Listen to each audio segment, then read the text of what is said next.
Former WSU quarterback, NFL player Ryan Leach joining us on set tonight. Thank you for coming by. My pleasure. And talking about your book. And speaking of your book, you are now a published author to add to those titles.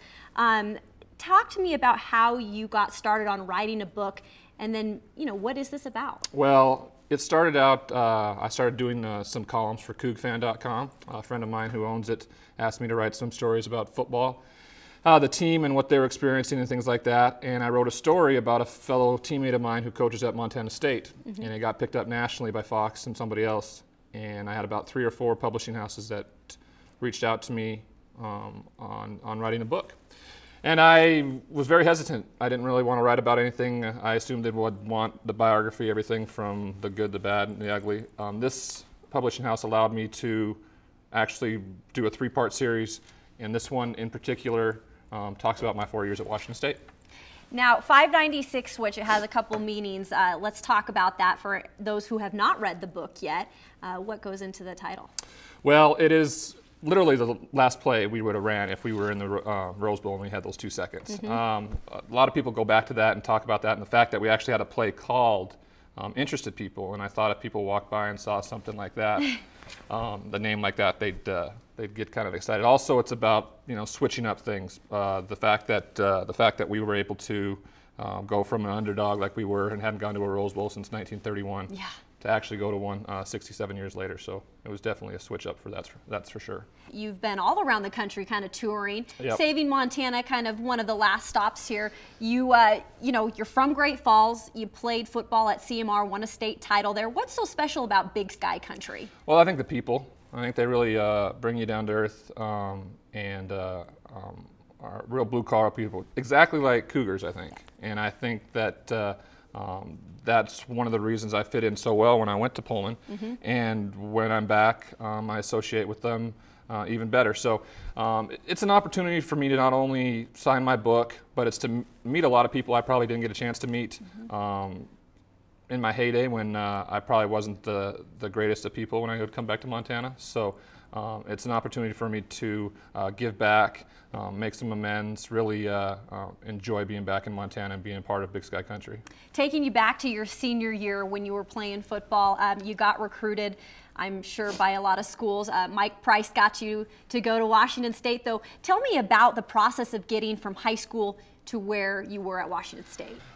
For me, it was more or less about getting out of the state. I felt that if I was able to do that, I was going to have an opportunity to do something bigger in my life.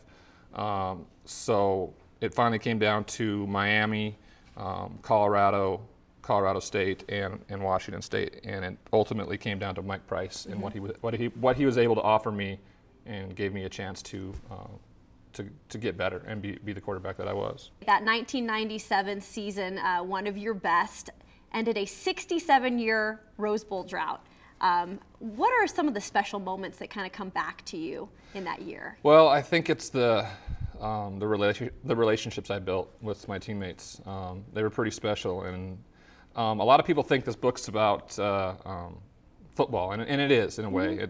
But it's not about X's and O's. It's about redemption, second chances, and it's about the characters that made me who I was from 17 to 21 years old, when I was very immature and had a real low self-esteem to a point where I was ready to go off and try to achieve my dream of playing in the NFL. So that's what it's about, the recruiting aspect of things.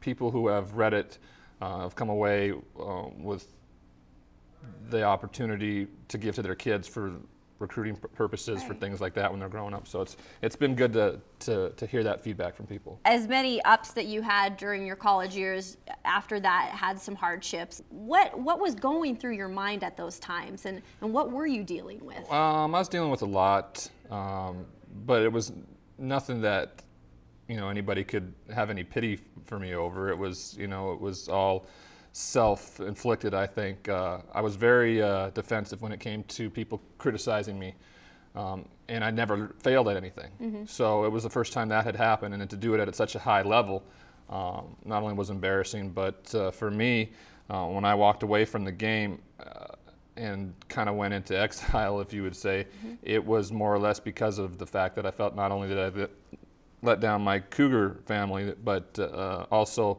all the people that wanted me to succeed and do so well here in Montana. During this time, I know that Cougar Nation, if you don't know, I am a Coug, and I know some of you out there know that. Despite my purple today, Ryan, that I'm wearing, yes. I am a Coug, and so I understand what Cougar Nation is all about, and they are, you know, a forgiving family, and you can always go back to them. How much support have they given you through these times? Well, it's pretty neat. I wrote this column on the back here.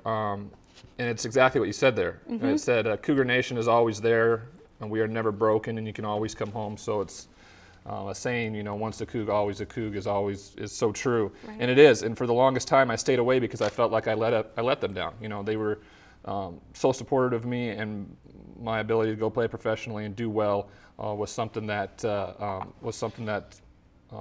I felt was very important to them. But as you can see, it didn't matter. I went back. They embraced me with open arms, and it's what I should have done from the get-go when things started going downhill for me, that's for sure. Well, Cougs, we always stick with our teams and we always root for our teams, but man, we have had some tough years. But a new era with Mike Leach starting up. Spring ball started up yesterday. I've looked back at some of the clips with the interviews, and I can already see the enthusiasm in these players. How excited are you about this hire, and what do you think he's going to do for our program? Well, this is something that's pretty special for me because Coach Leach was at Texas Tech when I was at West Texas A&M for those 3 years. And not only did I get the opportunity to spend time with him, but I also ran the same offense that he ran. Right. And my quarterbacks did an amazing job with it. And I can see what can happen when it's run well and run to the run the right way. I think the expectations are high for a team that hasn't won in 7 years.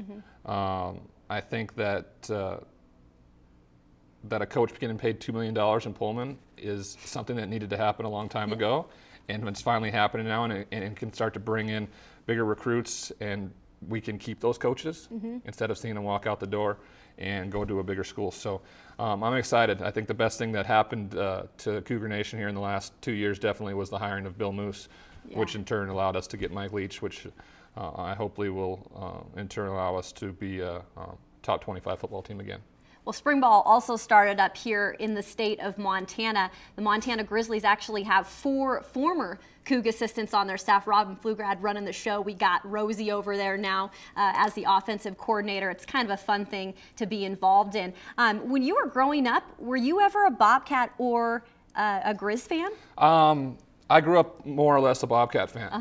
My dad went to Montana State, and then he used to take me to the ball games. And the 1984 national championship team, I can remember just really clearly. And Kelly Bradley was the quarterback at the time, and I thought that was the coolest thing in the world to be the quarterback for the Bobcats. So things changed a little bit when Dave Dickinson, who was my pretty much my mentor, and the one who he was a senior when I was a freshman in high school.